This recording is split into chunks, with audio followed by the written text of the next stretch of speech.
Лев Николаевич, мне очень интересно ваше мнение о том, где сейчас половцы, потому что тут существуют разные мнения. Исчезли они, не исчезли, во что они притворились, где они живут и так далее. Как ваше мнение по этому поводу?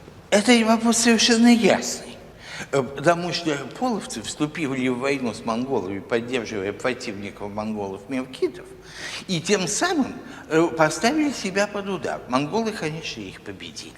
И половцам, несмотря на русскую помощь, помощью южно-русских княжеств, а не северных, оказалось необходимым бежать со своей родины.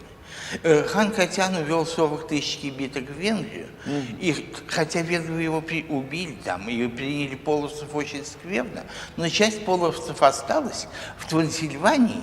Другая часть половцев ушла из Венгрии в Никейскую империю, объединилась там с православными императорами и смешалась с конгломератом малоазиатских племен. Но это небольшая часть. Значительная часть перешла на Южную Русь и смешалась с ее южной частью, южной так называемой Северской Украиной, и отчасти даже дала липецких дворян-однодворцев. Опять-таки они служили в легких войсках, как легкая конница. Была какая-то часть половцев, которая приняла ислам, и после этого сменила название половцев на нагайцы и татары. То есть мы видим здесь воссияние единой системы, причем люди не погибают, а погибает только системная целостность, этнос. Лев Николаевич, ведь вот еще что, очень важная вещь для слова о полку Игореве.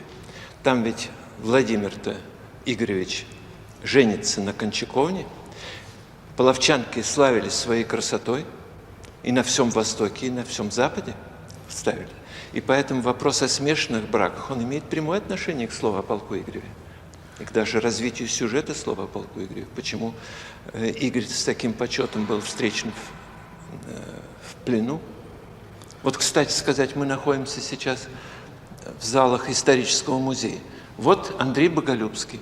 Его мать была половчанка. Андрей Боголюбский восстановленный Герасимовым по черепу. Так что это почти достоверный портрет Андрея Боголюбского. Здесь видны половецкие черты в нем. Вы совершенно правы. Я опустил это сведения и обстоятельства как общеизвестное, но вижу, что необходимо на нем заострить внимание.